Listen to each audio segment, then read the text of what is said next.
All right, so this is my Ryobi 18V 16-inch 1 HP brushless mower. It recently died on me. I was mowing the lawn and it just stopped working. Totally stopped spinning, no power, nothing. So a few things that you want to check immediately. Obviously, a fully charged battery is important. That was not a problem for me. The second thing would be the button on the back. Make sure you are depressing this all the way. Otherwise, it will not run. Also, sorry for the terrible camera work. I borrowed my wife's Kindle stand, and this is all I have. So here's the button. To work these, push in, pull that, and it should start. Clearly, nothing is happening. So, as you prepare to work on this, you want to elevate it up, make it a little easier for you to work on. I've already disassembled the top, so I will just show you where the screws would typically be.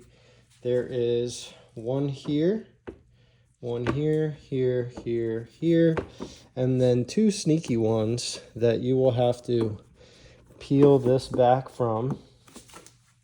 It helps if you have a little razor blade or something, and you'll see two screws here. All right, so to get to those screws, you're gonna need a T20 torx bit. You can connect that to a socket wrench, or you can make get a little adapter for your drill. I got my rinky-dink little Black & Decker drill that I've had forever, waiting for it to die to replace it with something else. But this makes it really quick to pull them out. You can put it on this setting here, and it'll kind of act as a cheap fake impact drill. It'll get those screws out pretty easily. You will also need to take out two screws here, and I think that is it. So once that is off, and by the way, after you take the screws out, it is helpful to put them back in the holes. That way they don't roll away and you don't lose them later. At this point, let me see, zoom in right here. So what we are looking at is the controller and the motor. Pretty simple setup. You are going to want to do a little bit of testing here. So for that, you'll need a multimeter. What you can test for is continuity, as well as some basic tests to see if the motor is generating any sort of electricity when it spins. Now, before I get ahead of myself, here is the battery holder and the key. The key is one other thing you want to check. Make sure that it is plugged in. Obviously, you could do this before removing the cover. But here is a full view of the internals inside of an 18V Ryobi, however you say it, lawn mower. So the original connectors were these. I have recently tested a new replacement component, which I will reveal near the end of the video. But surprise, surprise, it's this thing. I will just tell you guys now, it's the controller. So what I did when I first opened this thing up is I disconnected all these connections so that I could take the components apart and test them separately.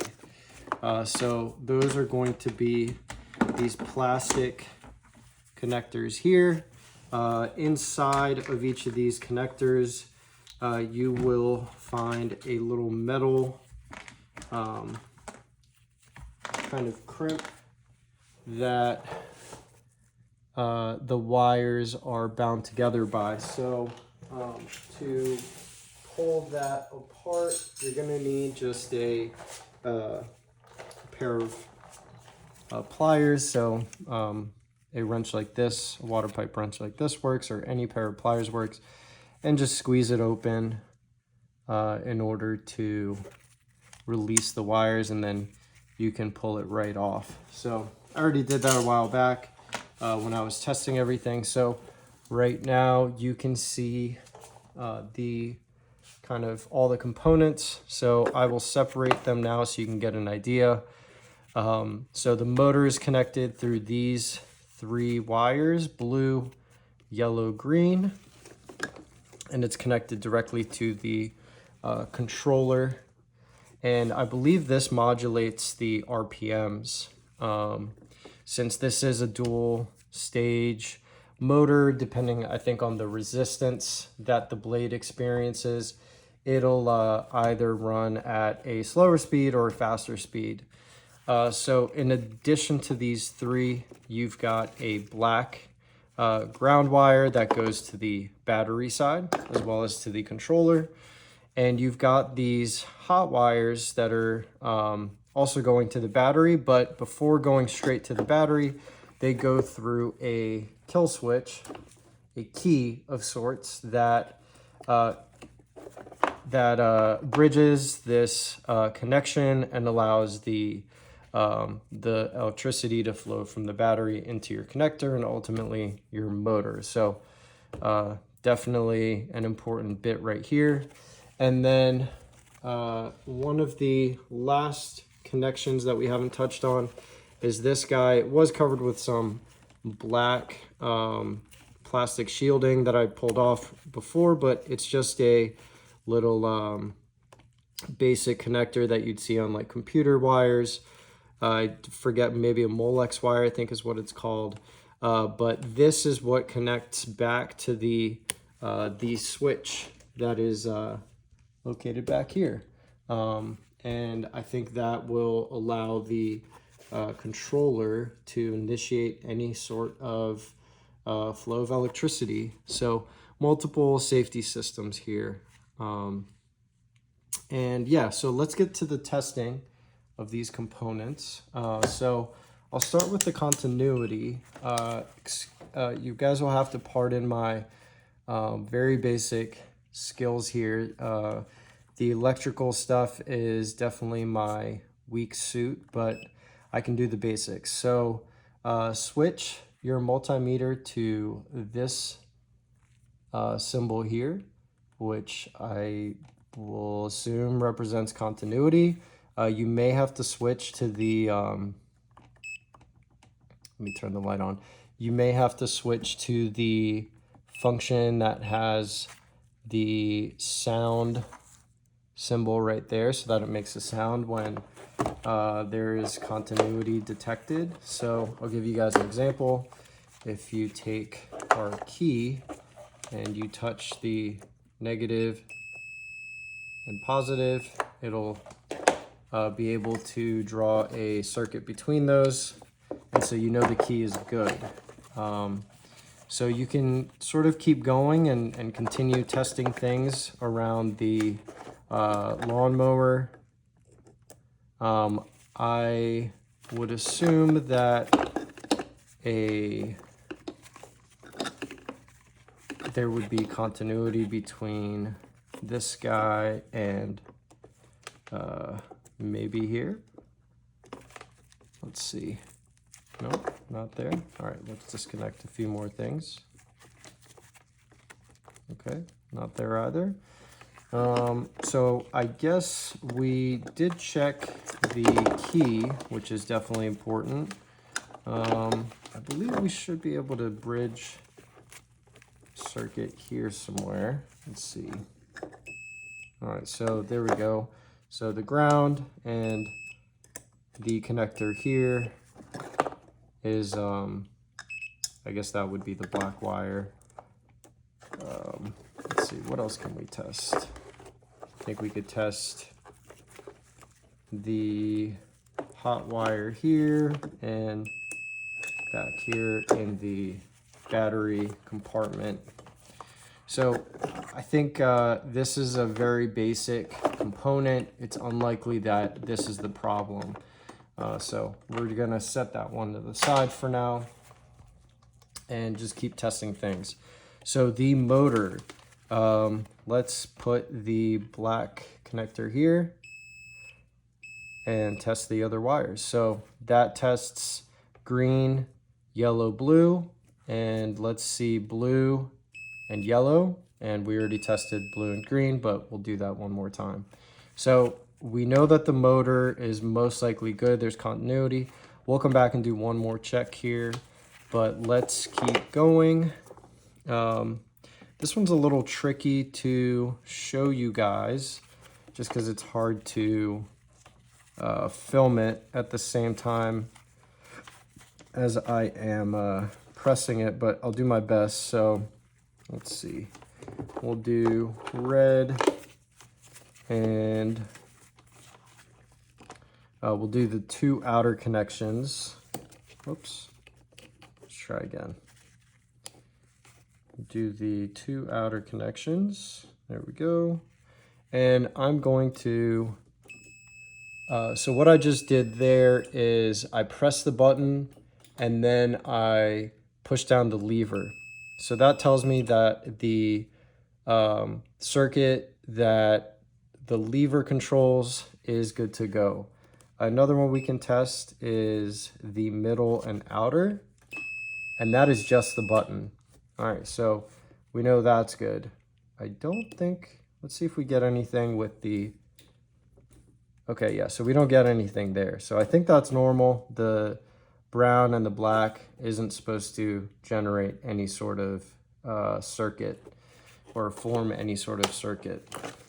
All right, so also a pretty basic component, wouldn't expect to have an issue there.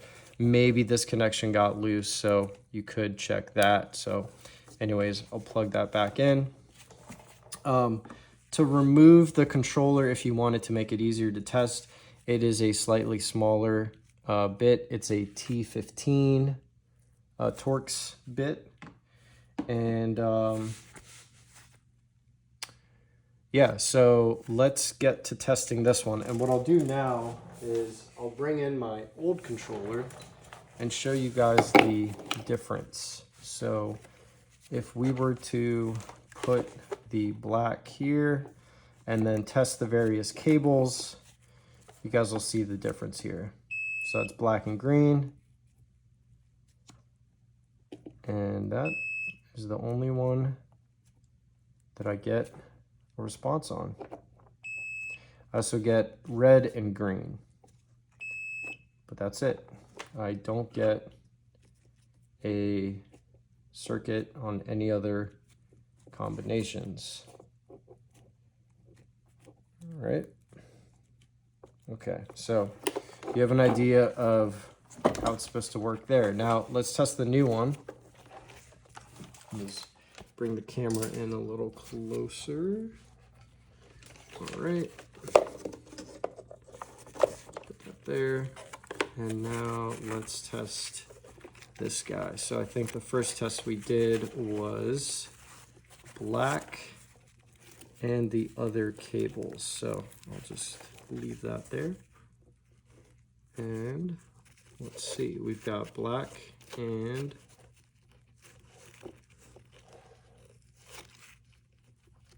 okay, I guess none of those want to do anything. I thought that this test worked earlier. Could be wrong. Okay, so there is red and black, red and blue, red and yellow, red and green. So that is a lot more continuity circuits that are working on the new controller rather than the old. So if I go back to the old, let's do that again. Red, nothing on blue, nothing on yellow, only green works. So that tells me there's something broken inside that's preventing a flow of current from red to blue and yellow. And since red is the hot wire that carries a lot of the that carries all of the electricity from the battery, that is bad. We definitely want to go into all of the wires. So that is how I determined that this was most likely the culprit. I did take kind of a leap of faith because I don't know if that's the most thorough testing that you can do. I'm sure there's more things that you can do, but this definitely seemed to be like the most sensitive component that can break. By the way, this is, so here's a close-up of one of the labels. I will put an image of this. Actually, I will not put an image of it. You guys can just pause the video right here. And then here's the other one. This one's a little harder to get on camera, but there you go. And I believe this code, the 281145001, maybe the PM177, I can't remember which one I Googled, but one of those should hopefully find you a website, a reseller that has some of these in inventory. Mine came from a company in Florida. I'm blanking on the manufacturer right now, but I believe they had the word motor in the company. I will put a link to it in the description so you guys can go straight there. So and I guess let me show you guys, if you do end up replacing this, it's really only 2 screws, one here, one on the back. There's holes for 4, but there's only 2. There were only 2 on mine. So, and there are little slots here that cause it to kind of only fit one way. Yeah, pretty straightforward. You shouldn't have any issues there. Okay, so the other test that you can do is see how much voltage is generated when the motor spins. So what we'll do, I think this is how I tested it previously, but whoops, that did not work. I should get the attachment that has clamps. That would make it a lot easier to test things like this. So here we go. What you'll need for this is a 15 size socket. I also recommend connecting it to a drill of some sort. I've got a impact gun here, but it can be any drill, honestly. And what you want to do is turn the lawnmower on its side so that you have access to the bottom screw that the blade connects to. So I did have this disassembled earlier, so if you figure out that it is the motor that is causing your problem, I'll show you how to disassemble it in just a second.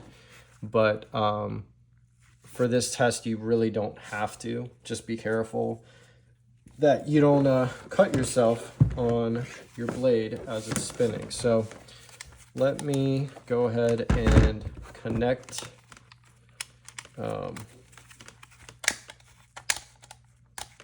the multimeter probes here. There you go. You can see, hopefully see the screen. Let me turn the light on. Is that any better? Okay, maybe if I put it down, that looks good. All right, so I've now got it connected to the green and the blue. We might be able to get a result. Okay, there you go. So actually just by spinning it, we can see some charge come across. I'll go ahead and spin it this way just to show you guys where it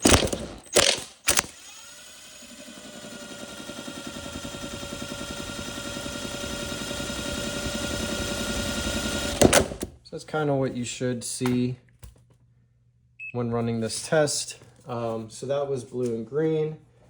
I'll test blue and yellow. Let's see what that gives us. All right, here's blue and yellow. Do the same silly little test.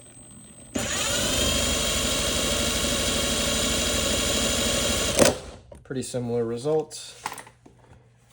And now we'll do, what have we not done yet? We did blue and green, yellow and green, and now we'll do yellow and blue.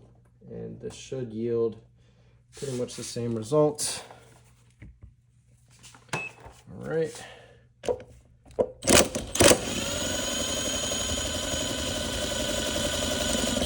There we go. So that told me that our motor is most likely in good shape and doesn't need to be replaced. Now, if you did need to replace it, I don't recommend using an impact wrench for this. Definitely hand tools, that way you don't break anything. So what you'll want is a screwdriver of some sort. And the way you can do this is there's these little holes that you can use as kind of I don't know what to call it, a hold. That way you can go ahead and loosen this bolt without the blade spinning at the same time. So there you go. It's pretty easy. Although I've had this one on and off a few times. So again, this was a size 15 socket. You've got behind that, you've got a whole assembly. So you've got a metal plate as a spacer. You've got this plastic holder, and then you've got the blade with the two little cutouts here so that it can only go on one way. And got an additional piece that slides onto the shaft of the motor, and then you've got another spacer with kind of like a I don't know what to call this, just a slot for the motor to come through. Another thing to note is that if you can't get your screw loosened, or if you need help tightening it, there is a little flat spot on the shaft of the motor. You will need kind of a thin wrench to utilize this, since your screw, could be a little too close to that area for a normal wrench to clamp onto that. What I had to do is actually use some vice grips to clamp down on the shaft, and then I was able to loosen this. I accidentally over tightened it at some point. So once you remove all the components, you can use a size 10 socket, and there are four bolts, 1, 2, 3, 4. Once you take those out, the motor just pushes right on out the top of the lawnmower, and you could slide a new one in if you determined that that was your problem. So putting it back on in reverse, you've got the plate, you've got the plastic adapter for the blade, you've got your blade, and you've also got the kind of a position lock holder that centers the blade even further. And then you've got this metal plate that also you can see has a specific orientation to it that will line up with that flat spot that I showed you earlier. So there you go. And then you put your nut on. I don't know if there's like a specific torque for these, but it's just good and tight. Do not over tighten these. Definitely will cause some issues. These are plastic. Some of these components are plastic. They could crack, or I don't know, even worse. So that is the motor. The next bit I'll touch on is connecting things back together. So what you could do, depending on your skill set, is you could solder these together. I think that's probably overkill. What I recommend is just getting some wire nuts and connecting everything back together with some new wire nuts. And I don't know, you could put some silicone on these if you wanted to, since wet grass sometimes creeps up in here. It could cause some moisture. I am seeing a little bit of rust on the bottom of the mower where the motor bolts are kind of exposed to the wet grass. But yeah, it's up to you how far you want to take it, but essentially you will want to connect yellow to yellow. We'll do that really quick. Ouch. All right, yellow to yellow. And I believe that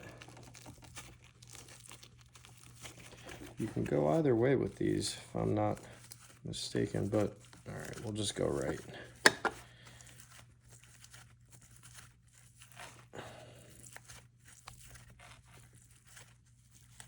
So that is good and tight. All right, then we'll do blue.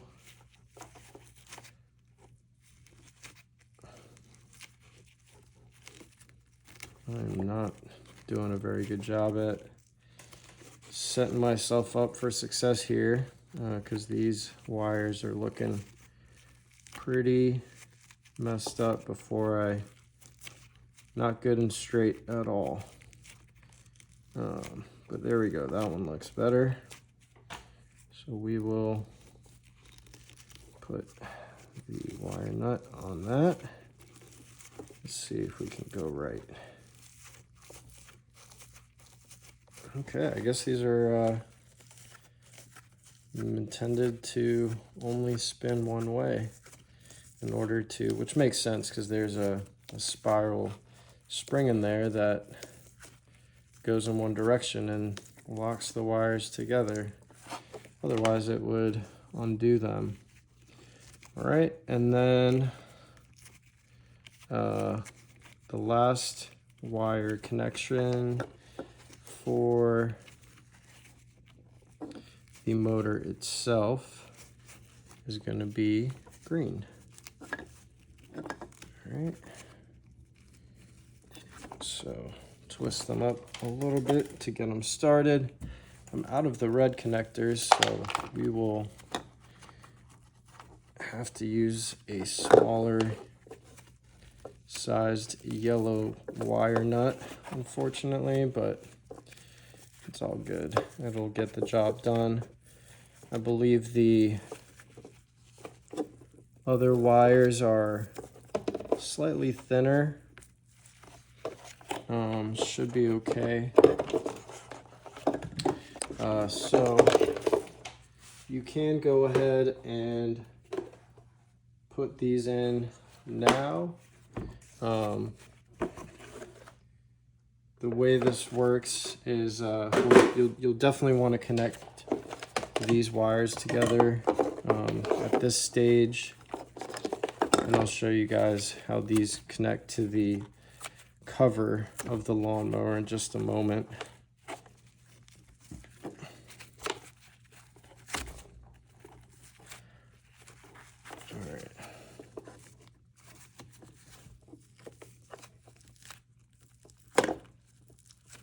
Okay. Oops.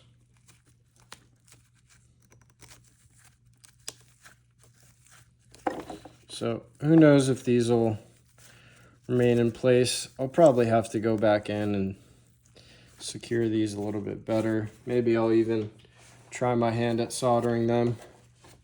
We shall see, but for the purposes of this video, I will show you guys. I will just use these nuts and hope that they do the trick.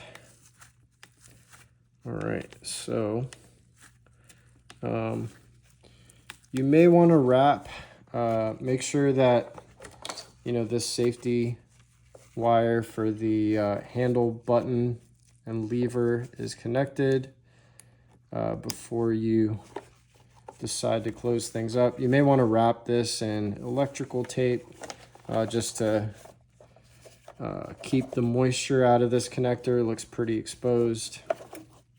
They also sell wire nuts that have silicone in them if you want to go that far and prevent even more moisture from getting into things. So, all right, let's zoom out and I'll show you all how it connects to the lid here. So before we do that, let me take these screws out. Okay, yeah, don't lose your screws in the little gaps. All right, so we'll pull these out now that we're ready to put it back together. And before we put the lid on, we can actually test the mower out. Make sure it's working. The lid does not have to be on. Just make sure that the lawnmower isn't going to suck up a bunch of your tools or any small screws or anything like that underneath. So to run this test, you will have to connect a battery. So there's our battery, it's charged, our key's in, our connections are connected. There. So I will squeeze the button and now the lever. There we go. Sounds pretty much as it did before. Kind of a sketchy move to test it like that, but that's all right. A fairly calculated risk in my opinion. You could zip tie all of these together and just kind of, I don't know, tuck them out of the way, but I think that's fine. So under the cover, there are two screws here. These are for the key. They're kind of stubby compared to the others. So just kind of watch out for that. Since the key is inserted from the other side, you're going to want to connect them down here from the bottom. So let me pull these out and we'll do it this way.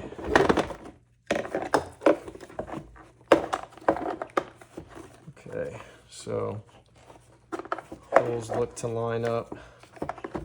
Either way you orient it, and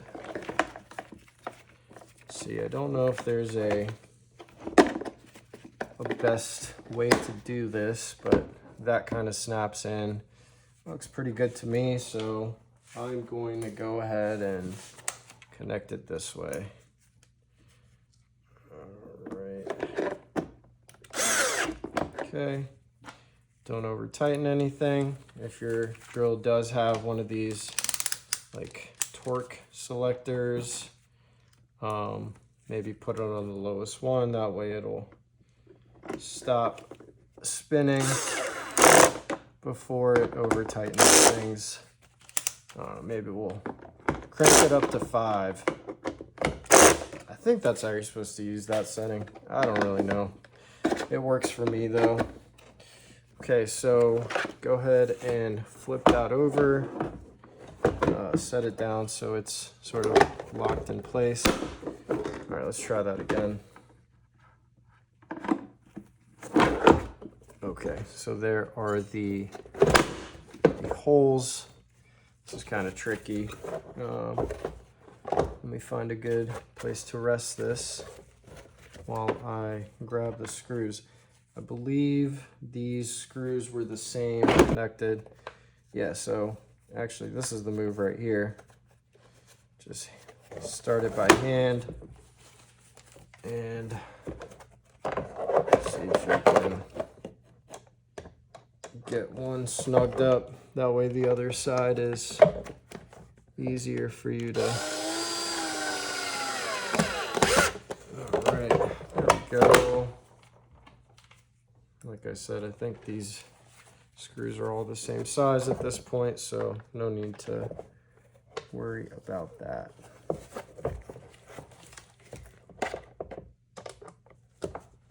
Good.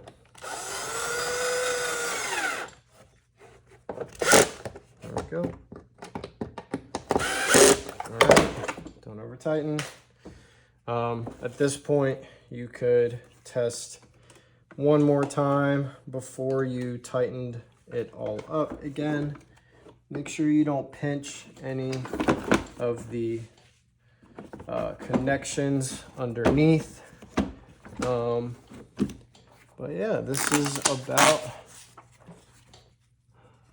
about the end of the process. Let's go ahead and test it one more time before we button everything back up. All right, watch it not work.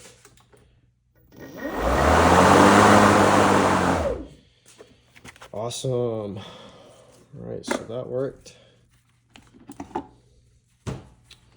And really, the only thing left to do is to connect. Yeah, so make sure the bundle's out of the way. It does look like the there's a little knockout here at the bottom that the wires might get in the way of. The knockout is meant for the bottom of the battery to slide into. So that looks good. Drop in a few screws. 1, 2, maybe start with the 2 outer screws there.